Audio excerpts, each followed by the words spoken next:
A warning that this series contains graphic details that include references to murder and rape. Thursday the 13th of January 1977 started as just another normal day on the streets of Collingwood, and it was also supposed to be a regular day at work for 24-year-old sports journalist Alona Stevens.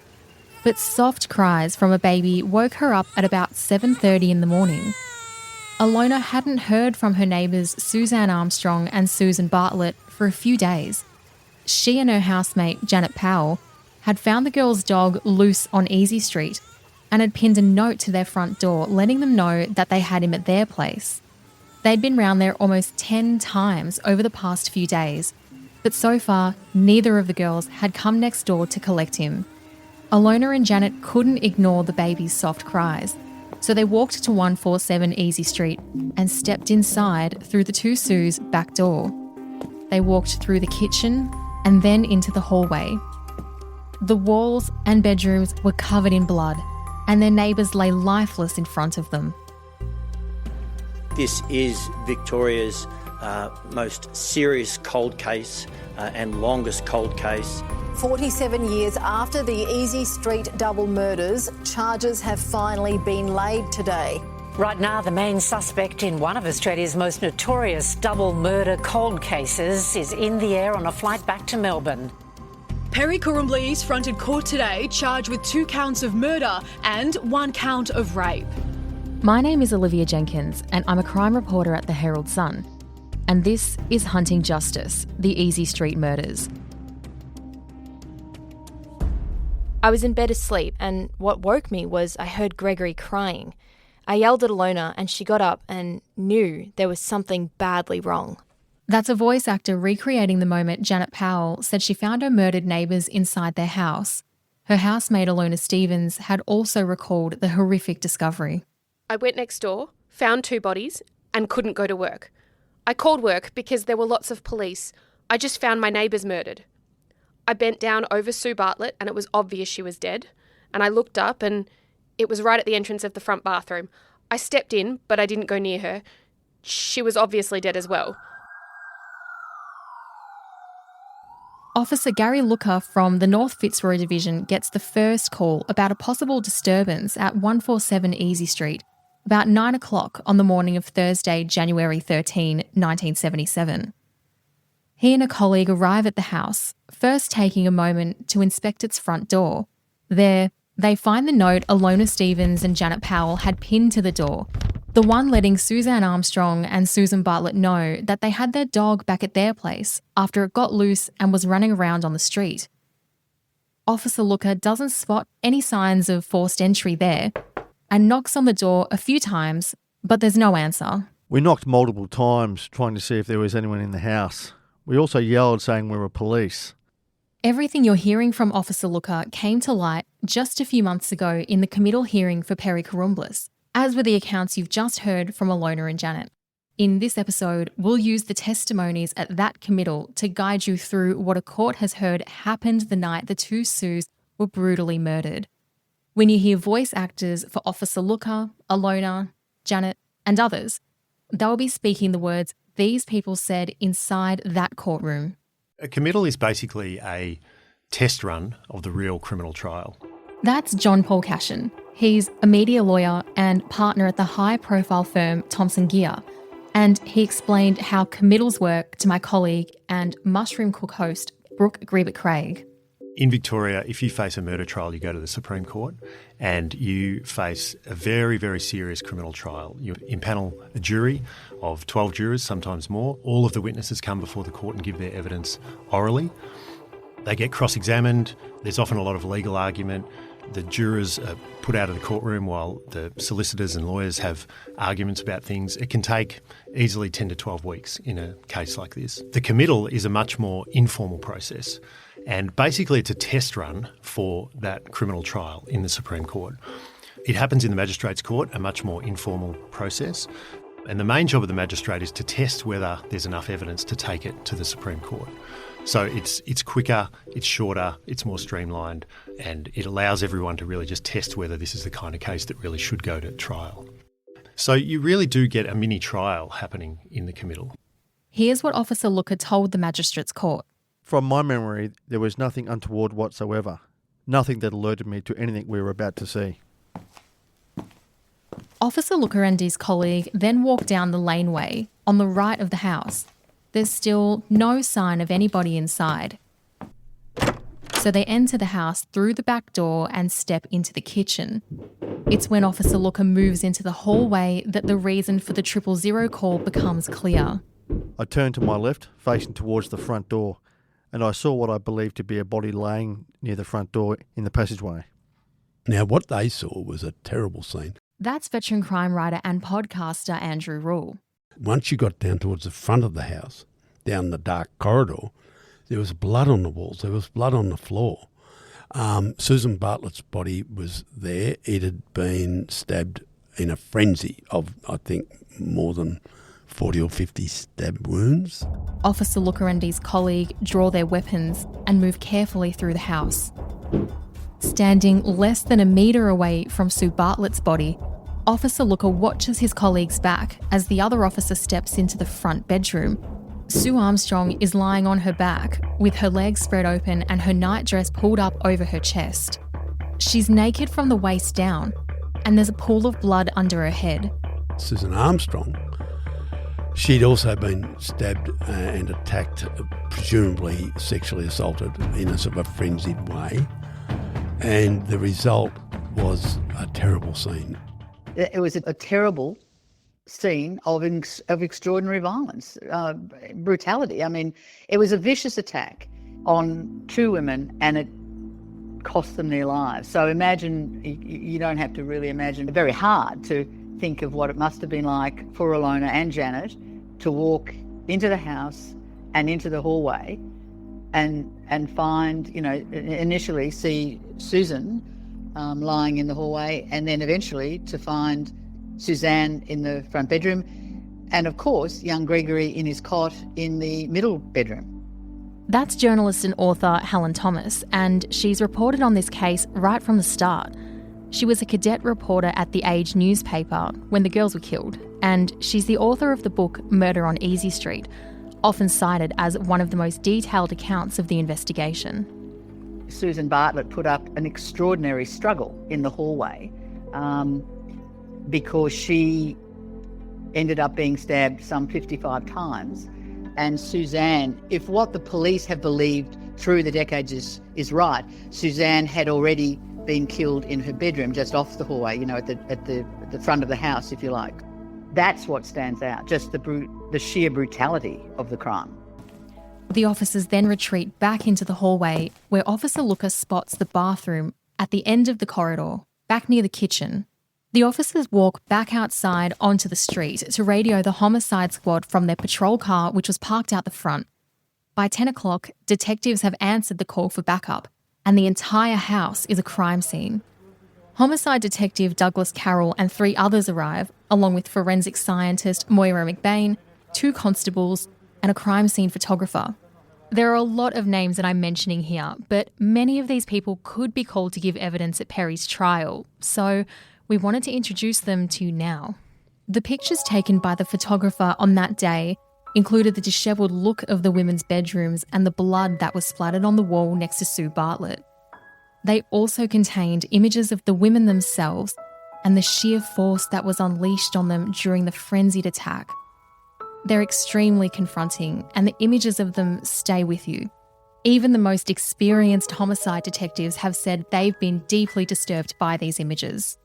Here's Helen Thomas again. From everyone I've spoken to who was in, who actually saw that crime scene, it was something you never forget. In fact, Peter Hiscock, who was one of the first detectives on the scene, and he was only 30 years old at the time, he actually said that hardly a day goes by when he doesn't think about those murders, when he doesn't remember Suzanne Armstrong and Susan Bartlett. On the morning of the murders, Sergeant Henry Huggins also pulls up to the scene with a senior sergeant and another detective. Sergeant Huggins is about to conduct a search of the entire property with Moira McBain when an officer hands him some potential evidence, a blood-stained towel. Moira McBain collects more blood samples from different spots around the house and those samples are handed to a constable for labelling. But what they don't find is a potential murder weapon. By later that morning, the house is buzzing with more police. Another homicide unit arrives. The rest of Melbourne is completely unaware of the horrific discovery that's prompted the commotion at 147 Easey Street. But the morning TV news begins with its coverage of the murders, and so do the papers. And one by one, the girls' family and friends are watching and reading every grim detail. Suzanne Armstrong's boyfriend, Barry Woodard, and his sister Margaret Chilcott are watching their television screens with the sinking realisation that the reason all their phone calls to the house went unanswered was rolling on the screen in front of them. I wonder if that's Suzanne, Barry recalled saying to his sister. And they weren't the only ones who caught the bulletin. Vicky Crowe, the girlfriend of Susan Bartlett's brother Martin, rings him. Martin then dials his sister's number, but when the call's answered, it's not Susan on the other end of the line. Vicky heard about the deaths on the 11 a.m. news. She rang me, and as a result, I rang my sister's phone and a detective answered it, and I found out that my sister had been killed. That's what Sue Bartlett's brother Martin said in 1977 in a statement during an inquest that was held into the girls' deaths. But what happened to those cries Alona Stevens and Janet Powell heard through their shared wall? Where was Suzanne's little baby Greg? Severely distressed and dehydrated after being in the house all alone for several days, his mother lying dead in the next room, Greg's taken to the Royal Children's Hospital to be assessed. He's then transported to the Allambie Reception Centre, a children's home for babies and kids who had suffered family tragedies or were troubled. The investigation is well underway by the afternoon of the 13th. Medical examiner James McNamara begins a post-mortem examination of the two Sue's bodies to determine exactly how they'd been killed. Dr. McNamara noted the fatal injuries were likely inflicted with a knife or some sort of similar weapon. Vaginal swabs were collected from both women, as well as scrapings from underneath their fingernails. Testing showed Sue Bartlett was O blood type, while Sue Armstrong was A. Later on the 13th, detectives take the samples to forensic scientist Moira McBain to be analysed. The next day, Sergeant Henry Huggins goes back to Easey Street to start combing the nearby area for clues, looking inside drains and manholes for potential evidence, and he finds a shawl and a face washer. That same day, forensic scientist Moira McBain also receives a towel, bed sheets, a lamp, panties, and a face washer for forensic testing. A few days later, Sergeant Alfred Oldfield from the Homicide Squad makes another trip back to the Easey Street house with two other officers, this time to cut a sample of the carpet out of one of the front bedrooms, as well as a shopping basket and a cardigan belonging to one of the Sues for testing. Many of those samples, plus others taken from inside 147 Easey Street, will become the centre of the prosecution's case against Perry Karumblis, and we'll go into more detail about them in a later episode. As the investigation gets underway, the two Sue's loved ones are left in total shock and without any answers about who could have killed them and why. Friend Warren Tucker remembers his shock at seeing his own friends becoming the victims of such a brutal attack. I always thought, these things happen to other people, it's terrible that. It was just shock when I looked at the TV, I saw it on the TV and I know those girls. And it was a real shock, especially because, we'd been with them I was probably 2 years with them and then met Suzanne in Melbourne again. It was a real shock to imagine people that I knew were in that situation. You always saw the news of things happening, but it was always somebody else. Yeah, we watched the news, and then bang, took a while to sink in. And Neville Webster was just as devastated. I opened the paper and here was this big spread about the Easey Street murders, and I remember I was really shocked. It's sort of, I don't know what, it was a strange feeling that came over me. I sort of, it's unbelievable that happened to two young people that I knew very well, sort of had been at school with for years.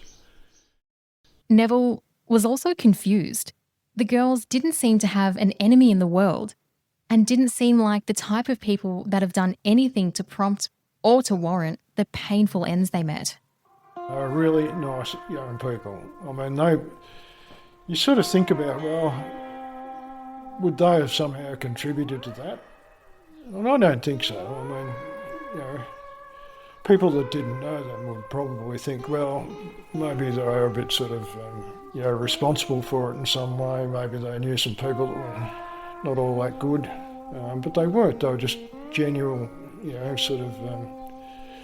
responsible people. And as the gravity of the crime began to sink in, Mary, Sue Bartlett's student that you heard from last episode, felt terrible about giving her teacher such a hard time. So we were on school holidays anyway. Then when we went back to school, we had this big assembly because we had this big state-of-the-art theatre. Then the principals told us what's happened, but it was sort of like a memorial as well. And then they put a photo of Susan Bartlett up in the library. I know it's really terrible because we thought, she was so strict, that teacher. And we thought, but I think it was more, we were thinking how horrific that was, the way they were killed. It was just, and then sort of felt horrible, some of the kids, because they treated her really badly. Because there was a lot of naughty kids there. I think as kids, I don't think, and younger kids, I don't think you really, you don't realise how tragic it really is. Do you know what I mean? You don't think, like we heard about the little boy who was left in the cot. You don't sort of think about how it affects, so many people. But, there was talk about it for months and months and months, like in Collingwood, with waiting for the killer to be caught. Here's Helen Thomas again. It was such a brutal, vicious, double murder.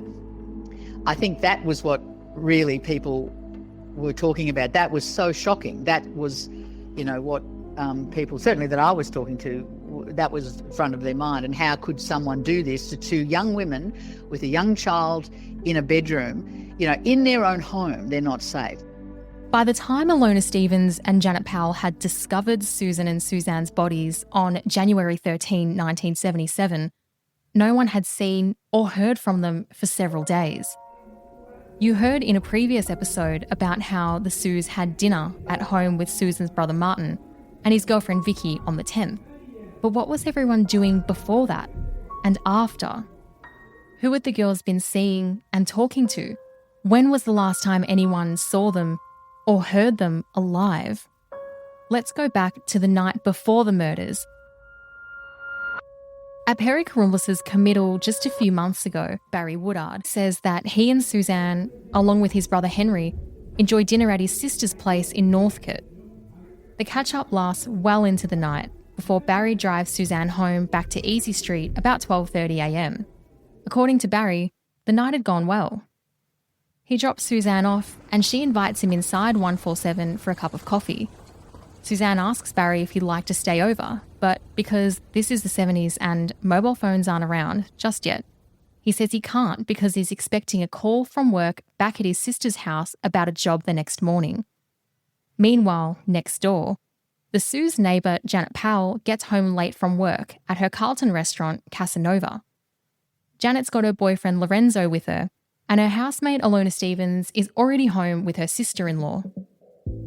While they're all hanging out, Ilona hears Suzanne and Susan from over the fence. They sound like they're having a pretty good time. Ilona says she hears one of the Sues say to the other that they'd better stop drinking. Ilona jokingly yells over the fence, "You're both alcoholics!" The next day, on January 10, it's business as usual throughout the afternoon and into the evening. Susan's brother Martin and his girlfriend Vicky arrive at Easey Street for dinner between 7:50 and 8:25pm. Martin also spends some time fixing a broken stereo while Suzanne puts baby Greg to bed. At about 8:15 or 8:20pm, someone, we're not sure who, called the house wanting to speak to Suzanne. After that, the girls put on the Sullivans. Oh, boys, always dressing up. Oh, this is different this time. I'm really doing something. I'm going to be trained as a fighting unit. A hit Australian drama that aired for the first time in November 1976. Martin and Vicky arranged to return to Easey Street on January 18, before leaving at around 9 o'clock. While the Sues were having dinner at Easey Street, Suzanne's new boyfriend Barry Woodard wraps up an evening drinking at the Albion Charles Hotel on St George's Road in Northcote with his brother Henry. After the pub, Barry and Henry go back to their sister Margaret Chilcott's house in Northcote for a late dinner at about 10:30 p.m. Later, the brothers say they both spent the night at their sister's. According to Barry, it's a full house that night. Margaret, Barry's sister, says Barry went to bed at around midnight, and she, her husband Max, their 4 children, Barry, Henry, and Helen, a friend of Henry's, all sleep in different rooms throughout the house. Meanwhile, back at Easey Street, Janet Powell returns home from another late shift from the Casanova restaurant at about 12:20 a.m. Alona is already there with her Truth newspaper colleague John Grant, a crime reporter. Alona and Grant had been out to dinner after first meeting at Easey Street when Alona finished work. The trio stayed up late, hanging out and drinking until about 2 a.m. And remember Perry? The then 17-year-old said he was visiting a friend of his at 167 Keele Street in Collingwood, just 2 blocks away from Easey Street. The morning of Tuesday, January 11, begins like any other. Alona and John go to work. Janet runs errands throughout the day. Barry Woodard leaves his sister Margaret's place to drive his other sister Cheryl back to Yea in central Victoria and asks Margaret to give Suzanne a call for him that afternoon. Margaret rings Suzanne that same day, but the call rings out. At about 5 o'clock, the Sue's next-door neighbour, Janet Powell, spots their dog Benji loose on the street. But when they repeatedly come back to 147 Easey Street to return him to the girls, there's no answer at the door. So they pin a note to the door to let them know that Benji was safe at their place whenever they were ready to collect him. Dear Suze, we have your dog which was wandering around the street. You are obviously not home, so give us a yell and we will return him to you promptly. Regards, Alona and Janet. Alona hears a phone ring out inside the girls' house later that night, but there's still no sign of either of the Sues. And she wasn't the only one trying to get hold of them. One of the things was that several people had visited the house just before the murders and after the murders, would you believe, without realising after the murders that there were dead bodies inside and a live child, little Gregory, inside. One of them was Ross Hammond. He was a salesman who'd met Susan Bartlett not long before the murders, days or weeks, whatever. I think they'd met at the Argo Inn in South Yarra. Not that matters where they met at all. But they'd met and got friendly and he was coming around to see her. Lucky for Ross Hammond, he was driven there by a friend, a male friend, for whatever reason, together that night in the car. And he said, I'm going to stop here and run in and see if this girl I've met, Susan's there. And I think he climbed through a bedroom window because it was unlatched and might have been open. And he got in, looked around, and I think he left a note written on something like a cigarette packet or match packet or whatever, left it on the kitchen table or out near there somewhere. So not up at the front of the house. And of course, as we know, these little old terrace houses were a bit like what Americans call shotgun shacks. They're long and skinny, and you can be down the back towards the kitchen end of the building and the bathroom end of the building without seeing what's going on in the bedrooms. And if you get into the second bedroom or third bedroom, if there's 3, and you head towards the kitchen, you don't see what's up at the front of the house, particularly if it's dark. And I think that is what happened with him. And also happened with Barry Woodard and his brother. They were the shearers from the Aroa area who knew Susan Armstrong. And in fact, I think Barry had been out with Susan, or he was sort of thought he was a boyfriend or something. You know, they'd been out together at some stage. And they were from the same area up and around the Benalla area and knew at least Susan Armstrong. They dropped in and similar story. I think they came in, one or both came in through the kitchen, called out, there's no one there. Polite country boys didn't walk up the hall to see if anybody's home. Why would you? You know, not your business. No one's answering. So obviously didn't hear little Gregory crying or anything. He might have been asleep at that stage. And they left the same way they came, out the kitchen door and out the back gate, and they left. And the next morning is when Alona wakes up to baby Gregory's cries coming through the shared wall before she and Janet discovered the Sue's bodies. The brutal attack on each of the women sparked several theories among investigators. Homicide detective Colin Favre, who had arrived at the scene on the morning when the women were found, believed they had been dead for several days. When he saw Suzanne Armstrong lying on her bedroom floor with her legs spread apart, it led him to consider whether she'd also been sexually assaulted. Former homicide detective Peter Hiscock also believed that the Sues had been dead for some time. And when Detective Adrian Donoghue inspected the crime scene, he thought Sue Armstrong appeared to have been sexually assaulted too, and possibly after she'd died, due to her lying on her back with her legs spread open. It's important to mention here that Perry Karumlis was initially charged with raping Suzanne Armstrong in addition to killing the women, but that charge has been thrown out. He's now only facing the 2 murder charges. The Sue's house itself offered its own potential leads. There didn't appear to be any signs of forced entry at the front and back doors, or near any windows. Did the Sues unknowingly welcome their killer into their home? Was it someone they knew, or a total stranger? Had someone snuck in through an open door or window? Barry Woodard and Ross Hammond had both gained entry into the house when they were trying to find the Sues without any problems, but they both made their presence known in the home by leaving notes. Had the killer left any trace behind? Detectives described the overall state of the house, particularly the kitchen, as neat and tidy. Detective Donoghue also didn't notice any signs of a struggle in either of the women's bedrooms.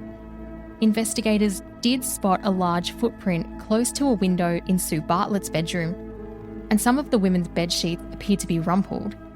But even with a growing collection of DNA samples and a list of visitors to Easey Street, there was still no sign of a potential murder weapon. That potential lead would be up to one young, up-and-coming police officer whose chance encounter with a teenage Perry Karumlis may have uncovered a new lead for investigators. In the next episode of Hunting Justice. There would not be a day or a night where you weren't thinking about what had happened in this case. Where was Julie? Where is Julie's body? And in the case of the 2 Sues, why did this happen? Why did my friend, why did my sister, why did my daughter have to die like this?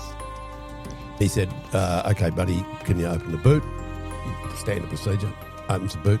There in the boot is a knife, a nice new sheath knife. This show is hosted, researched and written by me, Olivia Jenkins. It was produced, edited and written by Jonty Burton.